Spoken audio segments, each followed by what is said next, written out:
सबसे पहले आज आप नया साल में आया है, आप दोनों को नया साल का मुबारक हो और आपका जितना भी दर्शक है उन सभी को भी शुभकामनाएं नया साल के लिए। और अभी आपने जो सवाल किया है ये जो चीज़ जो है आप देखा होगा कि ईटानगर जो है एक फॉरेस्ट का ज़मीन पड़ता है, वो भी 400 स्क्वायर किलोमीटर का। जो 400 स्क्वायर किलोमीटर में से हमें कैपिटल के लिए बहुत कम जगह दिया। वो एक है 11 स्क्वायर किलोमीटर का है ईटानगर में नया कैपिटल के लिए, और नाहरलगुन में 2 स्क्वायर किलोमीटर का हमको दिया गया था। उस समय का एडमिनिस्ट्रेशन और पॉलिसी मेकर का क्या विचार था पता नहीं है। अभी मोर देन 30 ईयर्स हो गया है, तो अभी अब पता चला है कि हम 400 स्क्वायर किलोमीटर में इनक्रोच करके बैठा है। तो सवाल अभी हमें पूछा जाता है, लेकिन जबकि हम सवाल पूछने वालों में है, ये हमारा जो फॉरेस्ट डिपार्टमेंट है वो वाइल्ड लाइफ सेंचुरी का एक PCCF जो वाइल्ड लाइफ सेंचुरी ईटानगर का देखभाल करता है, और PCCF फॉरेस्ट जो है दुर्पंग रिजर्व फॉरेस्ट को देखता है। 2011 में एक चिट्ठी लिखता है कि DC को Itanagar forest wild life sanctuary है या ईटानगर दुर्पंग रिजर्व फॉरेस्ट है, दोनों जगह में DC ऑफिस जो है LPC या अलॉटमेंट नहीं देना चाहिए।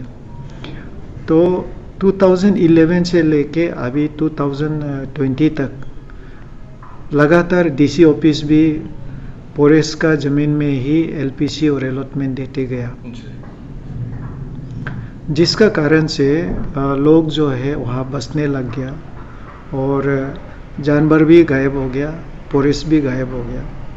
मैंने इसलिए उस दिन भी एक फॉरेस्ट का कॉन्फ्रेंस में मैंने एक गीत गा दिया था कि मेरा जीवन कोरा कागज़ कोरा ही रह गया।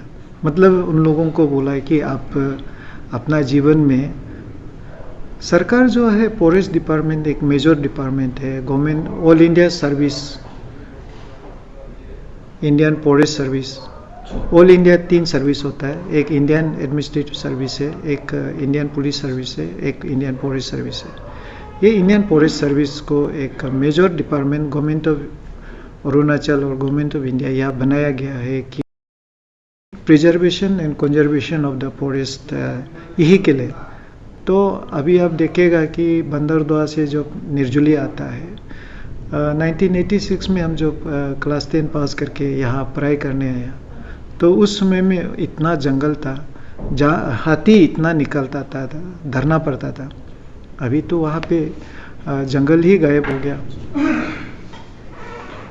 उसका बाद अभी आप देखो ये यहाँ पे ईटानगर का जो अभी पप्पू नाला एरिया है, वहाँ में भी इतना जंगल था, जो नीबा हॉस्पिटल का अपोजिट बगरा में इतना बड़ा बड़ा घास था, गायब हो गया। अभी जो तेल एक दारू का दुकान, दारू का एक फैक्ट्री खुला है पप्पू नाला में, अब वहाँ में देखिए इतना बड़ा बड़ा घास था, वो भी गायब हो गया। तो मैंने अपना उस स्पीच में उन लोगों से सवाल किया है कि आप लोग ये फॉरेस्ट डिपार्टमेंट इतना स्टाफ है, किस लिए इसको हम सरकार जो है सैलरी देता है, और ये सैलरी का पैसा पब्लिक का पैसा होता है। आपको बनाया गया है कि ये फॉरेस्ट का जो कंजर्वेशन प्रिजर्वेशन, इसका जो भी फॉरेस्ट का उसको पब्लिक के लिए यूटिलाइजेशन के लिए दिया गया। अब काम किया है कि काम किया है तो आज क्यों जंगल ख़त्म हो गया। अभी आप जाइए निर्जुली में, निरुपजुली नदी है, उसका कोलमा नदी है, सूख गया, पानी ही बंद हो गया। उसका बाद अभी आप देखिए चिंपू का जो हमारा अभी नदी है, जितना अभी दरिया हिल का नदी है, जो सब अभी सूख रहा है। तो वाइल्ड लाइफ सेंचुरी से मेरा यही देखा गया कि मेरा तरफ से तो फॉरेस्ट डिपार्टमेंट का नेग्लिजेंस का कारण से, उनका ड्यूटी नहीं करने का वजह से आज सारा जंगल खत्म हो गया। आज लोग हमें गाली देता है, मुझे दिन में 2-3 व्हाट्सएप आता है, रात को व्हाट्सएप आता है, कहाँ में मिट्टी कतरा है। और यहाँ जो है, जो मिट्टी कतरा है, जितना ज़मीन 90% जो है पोरेस का ज़मीन है। जो कुछ बचा कुचा है वो ज़मीन जो है हाईवे का है, नहीं होने से PWD का है। अभी पोरेस देयर इज नो एडमिनिस्ट्रेशन। यहाँ रोड का जो मालिक है हर समय में DC को ही गाली देता है, लैंडस्लाइड होता है, लोग मरता है, सड़क बंद होता है बारिश का दिन में। गाली तो DC को देता है, लेकिन क्या ये लोग को काम नहीं करना है कि मैं ये लिखते रहना पड़ता है पोरेस को कि आपका ज़मीन में लोग जो है इलीगल अर्थ कटिंग कर रहा है, जिसका वजह से हमारा जो नदी नाला में जो जानवर एक्वाटिक जो जानवर लोग रहता है वो मर रहा है। आपने देखा होगा कि बारिश का दिन में ये जो हमारा ये 6 किलो का नीचे में एक मोदी रिजो का नाम होता है, उसका बाद वहाँ से नाला जो जाके होलो पप्पू नाला होता है। लास्ट ईयर कितना आदमी लोगों का प्रॉपर्टी डैमेज हुआ, 100 करोड़ लाइफ लॉस हो गया। उसका कुछ वैल्यू समझता है? हम मीडिया वालों से मेरा रिक्वेस्ट है कि आप ज़्यादा से ज़्यादा लोगों को इसको शेयर करो ना, ताकि लोग समझे कि हमको कॉज ऑफ द एक्शन ढूंढना होता है, कहाँ से गलती होके हम सफ़र कर रहा है। लास्ट मोमेंट में हम लोग डिजास्टर मैनेजमेंट जो है यही काम करता है कि कोई घर गिर गया उसको लेके स्कूल में पहुंचाओ, चावल पहुंचाओ, ये घर टूट गया 3,500 से कुछ होता है।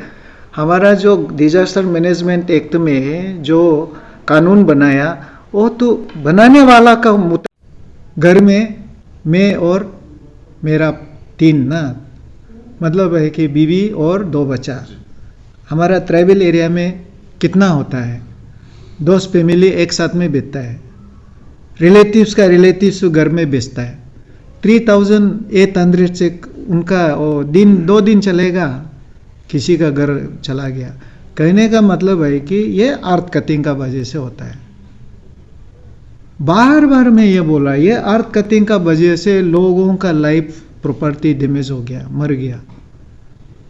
तो ये जो 90% जमीन कहाँ में हो रहा है, ये वाइल्ड लाइफ सेंचुरी या द्रुपंग रिजर्व फॉरेस्ट में हो रहा है। नेक्स्ट में हो रहा है हाईवे का उधर आसपास में अर्थ कटिंग हो रहा है। सामने में नहीं होने से भी थोड़ा ऊपर में तो कटिंग चल रहा है ना, तो हाईवे वाला क्यों नहीं बोलता है कि उस कटिंग का वजह से मेरा रास्ता खराब होगा?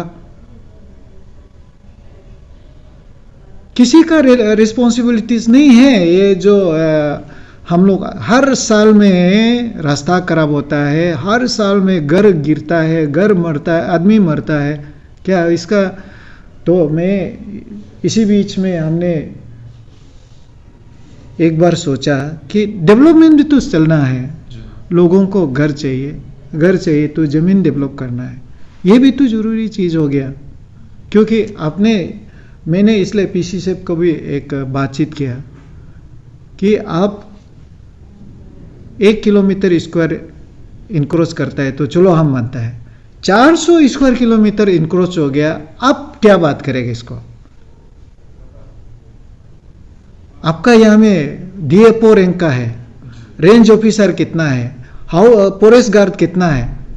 मैं एक एग्जाम्पल, लास्ट वीक में एक ये फूड पार्क का इनॉग्रेशन के लिए प्रोग्राम रखा, तो मुझे एक लेटर मिला था कि ऑनरेबल DCM जो विजिट कर रहा है, तो विजिट कर रहा है तो ठीक है। तो लेकिन बाद में पता चला कि उसमें इनॉग्रेशन का प्रोग्राम है, जबकि ये जो एक सब जुडिशियल मैटर है, केस चल रहा है हाई कोर्ट में। तो उसमें हमने डीएफओ को रिंग करता है, अब जाके बात कीजिए, क्योंकि आप बोल रहे हैं कि ये फॉरेस्ट एरिया है, तो फॉरेस्ट एरिया में कैसे बिल्डिंग बनेगा, सड़क बनेगा, इनॉग्रेशन होगा। इतना कॉल किया, रिसीव नहीं करता है। फिर मैंने एसीएफ को फोन किया, देखो आप इसको पता है आप क्या कर रहे हैं, कहाँ में हम आ नहीं सकता है।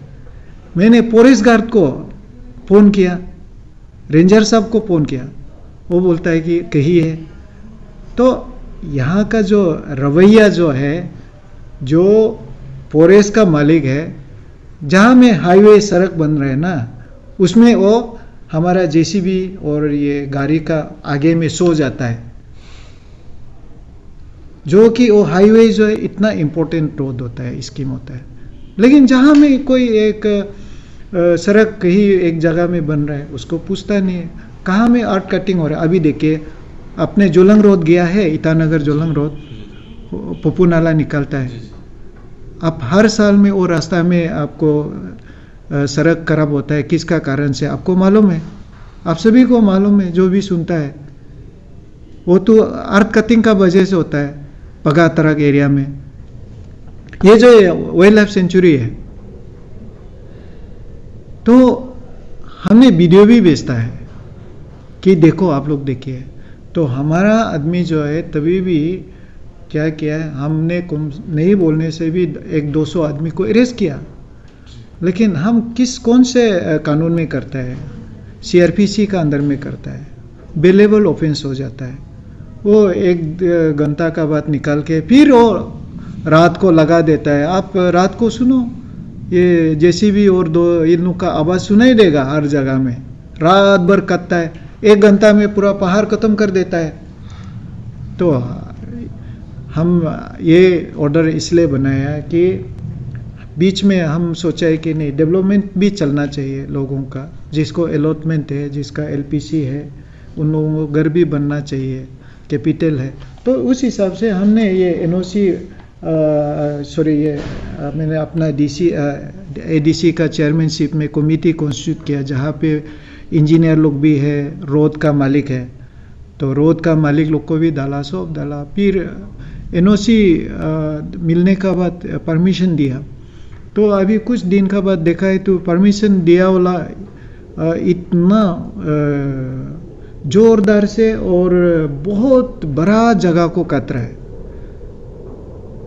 तो इसलिए हमने सोचा है कि ओवरऑल में डेवलपमेंट होना चाहिए, लेकिन not at the cost of life and property. हमारा जो रोड का डैमेज के लिए, नाला नदी नाला का डैमेज के लिए, किसी का ज़मीन जायदाद लाइफ का डैमेज का कॉस्ट में नहीं जाना चाहिए। तो इसलिए हमने अभी आर्ट कटिंग के लिए ईटानगर में आप जब ऊपर से देखेगा ना, पता चलेगा कि पूरा पहाड़ ही ख़त्म कर दिया। तो हम जब एडीएम में था तो काफ़ी हमने रेस्ट्रिक्ट किया, लेकिन जब से यहाँ डीसी ऑफिस में आया, यहाँ तो 1000 काम होता है, डेवलपमेंट काम होता है, तो इसलिए थोड़ा से हमने एडीसी को चेयरमैन बना के दिया। तो अभी लोग थोड़ा से ज़्यादा ही कटने लग गया। तो कारण देखा है कि वो फॉरेस्ट से एनओसी नहीं लिया, तो हमने अभी इंस्ट्रक्शन दिया है कि आप फॉरेस्ट से एनओसी लीजिए। और बहुत से लोग हमें शिकायत करता है कि फॉरेस्ट का जो एनओसी लेने के लिए पैसा लेता है। मैंने पीसीसीएफ को भी बोल दिया कि जो पैसा मांगता है एनओसी के लिए वो पीसीसीएफ को बताना है। तो पीसीसीएफ ने हमको एश्योर किया है कि जो फॉरेस्ट से जो एनओसी के लिए पैसा जो मांगता है वो उसको रिपोर्ट कंप्लेंट देना है, ताकि वो उसको एक्शन ले सकता है। तो इस चैनल का माध्यम से मैं चाहूँगा कि ज़्यादा से ज़्यादा लोगों को ये शेयर करें कि कोई भी आदमी, चाहे वो मेरा लैंड का जो स्टाफ हो या मेरा फॉरेस्ट डिपार्टमेंट का जो स्टाफ हो, मैंने पीसीसीएफ से बात कर लिया और लैंड का तो मेरा अंदर में है।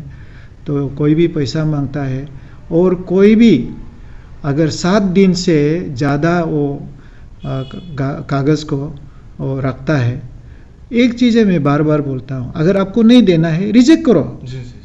और देना है तो दे दो, और एक रीजनेबल टाइम एक तो दो कि आप वो 100 आदमी हैं, चलो आप आज 10 को करेगा, कल 10 को करेगा, ऐसे करके आप एक टाइम देके, टाइम फ्रेम देके लोगों को बता दो कि उस तारीख को हम आएगा।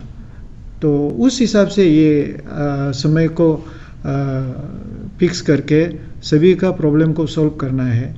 तो हमें ही शिकायत मिलता है, इसलिए मैंने अपना लेन का स्टाफ को तो बोल दिया, और पीसीसीएफ को मैंने शिकायत कर दिया कि ये जो आपका जो है पैसा मांगता है वो आप एक्शन लेना है। तो लोग से रिक्वेस्ट है कि किसी को अगर ऐसे पैसा मांगता है या लेट करता है अननेसेसरी, तो आप पीसीसीएफ को एक कंप्लेंट दे दीजिए, एक कॉपी हमको दे दीजिए, ताकि हम भी फिर से हमारा साइड से भी हम पीसीसीएफ को भेज देगा कौन से ऑफिसर जो है पैसा मांगता है, या और लेन वाला को हमको डायरेक्ट शिकायत करना है कि वो लेट कर रहा, लेन हमको देना है। तो ये है कि आज का जो एनओसी है बेसिकली वही है कि रोड का जो मालिक है उनसे एनओसी लेने के लिए हमने बोला, फिर पोरेस से लेने के लिए बोला। रोड में एक हाईवे होगा और एक तो जो सेक्टर रोड में जो भी होगा, क्योंकि वो रोड जब मिट्टी कटिंग करता है तो रोड में डैमेज होता है। और दूसरा है कि जो जहाँ में रोड कटिंग चल रहा है उसका नदी नाला नीचे में जो लोग हैं वो भी हमको शिकायत दे सकता है कि वो मिट्टी कटिंग जो है मेरे लिए प्रॉब्लम होगा। और जिसको परमिशन दे रहा है उनसे पर स्क्वायर मीटर में गवर्नमेंट अप्रूव रेट करके या सिक्योरिटी डिपॉजिट करके रखा है। तो जिस समय किसी का डैमेज होता है वो क्लेम कर सकता है। तो सिक्योरिटी डिपॉजिट जो है पर स्क्वायर मीटर में कुछ रेट है दिया हुआ है। वो लोग यहाँ में जो भी अभी तक आर्ट कटिंग किया है उन लोगों के लिए बहुत ज़रूरी है कि उसका आसपास में जो बैठता है या बहुत नीचे तक बैठता है तो उसी का मिट्टी से जाके कोई डैमेज होता है, ये पैसा अभी हम जो सिक्योरिटी रख के है इसी से वो भरपाई हो सकता है कम होगा, लेकिन हम गवर्नमेंट जो है कमाई करने के लिए नहीं बैठता है ना, वो हम एक टोकन मनी रखा है जिसको परमिशन दिया है। सख्त करने के लिए फॉरेस्ट लॉ में है, इसलिए मैंने फॉरेस्ट डिपार्टमेंट को अभी आप तो इसलिए ये सवाल आप पूछेगा बोल के इसलिए हमने बहुत लंबा भाषण दिया कि ये जो है आपका फॉरेस्ट डिपार्टमेंट का पास जो वाइल्ड लाइफ सेंचुरी जो एक्ट है, वाइल्ड लाइफ प्रोटेक्शन एक्ट, उसका अंदर में प्रोविजंस है।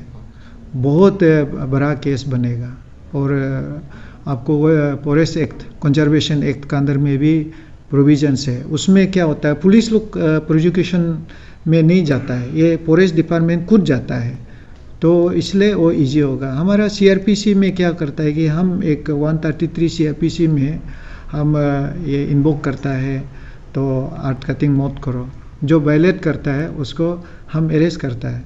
तो अरेस्ट करने के बाद क्या होता है, ये बेलेबल ऑफेंस होता है, तो थाना में थोड़ा देर बैठेगा और उसका बाद निकल जाएगा। तो इसको कोर्ट में जब जाता है तो ज़्यादा से ज़्यादा 4 महीना का होता है सज़ा, लेकिन सज़ा नहीं हो पाता है क्योंकि उसको लास्ट में जाके वो प्रोसिक्यूशन में इतना स्ट्रॉन्ग नहीं होता है। तो इसलिए हम तो अरेस्ट तो करता है और उसका जेसीबी वगैरह को हम सीज करता है, तो इसलिए इतना असर नहीं है। तो मेरा रिक्वेस्ट इस चैनल में कोई फॉरेस्ट ऑफिसर लोग देख रहा है, अगर थोड़ा से भी आपका पास sense of duty, sincerity and loyalty है, प्लीज़ ईटानगर का जितना भी आपका ज़मीन है, इस ज़मीन में जो भी इलीगल आर्ट कटिंग कर रहा है उसको आप लोग अरेस्ट कीजिए, एक्शन लीजिए। इसको तो लेके हम भी बहुत चिंतित है। मैंने सरकार को भी चिट्ठी लिखा एक जॉइंट मीटिंग के लिए, क्योंकि जैसे जैसे बारिश का समय आ रहा है मेरा भी प्रेशर उठते जा रहा है। तो पैकेज सी तो बहुत ही अच्छा से चल रहा है, होपफुली पैकेज सी का सिर्फ वहाँ में जो बायादाक होता है ना, उसका लेफ्ट हैंड राइट हैंड का कुछ पोर्शन जो है A1 A2 बोलता है, वहाँ पे कुछ कोर्ट में केस गया है कॉम्पेंसेशन के लिए, तो वो एक फॉरेस्ट लैंड होता है। तो हमने बोला कि फॉरेस्ट आप बोलो, आपका ज़मीन है तो आप बोलो। फॉरेस्ट भी जवाब नहीं देता है, उसका बाद पब्लिक को बोला है तुम पूरे से एनओसी लेके आओ, तो ना पूरे से एनओसी नहीं लेके हाई कोर्ट में गया हुआ है। मैंने अपना जवाब दे दिया है, वो जैसे ही वेकेट करता है तो मैं वो पार्ट 2 हो जाएगा। लेकिन वो बयादक का काफ़ी काम बाकी है, जो ब्रिज है करसिंगसा और निर्जुली का बीच वाला। तो बांदरदोआ से करसिंगसा का आप लोग भी देखा होगा, काम बहुत स्पीड है, उन लोग मार्च तक हमको देगा बोला। और पैकेज बी में थोड़ा से ये है कि वो जितना भी ड्रेन देख रहा होगा, ड्रेन और कल्वर्ट, वो जैसे ही कंप्लीट होता है उन लोग बोला है कि ये कारपेटिंग हो जाएगा। तो कारपेटिंग तो हमको मार्च तक देगा बोला है। अभी तो ये जनवरी है, फरवरी मार्च 3 महीना तो है, और ये टाइम नहीं लगता है कारपेटिंग जो है। तो 6-7 किलोमीटर का जो है वो आराम से हो जाना चाहिए। और पैकेज बी को मैंने काफ़ी बोला है कि जितना जल्दी हो सकने से ठीक है। तो ऑन रेगुलर बेसिस में मैं तो साइट में घूम रहा हूँ, देख रहा हूँ, और उन लोग से भी संपर्क में है, और सप्ताह में 1-2 बार तो मिलता है, और मीटिंग भी, जॉइंट मीटिंग भी हम रखता है। मेरा तरफ से वही है कि हमसे क्या मदद चाहिए, बोलिए, हम मदद करेंगे। Thank you so much.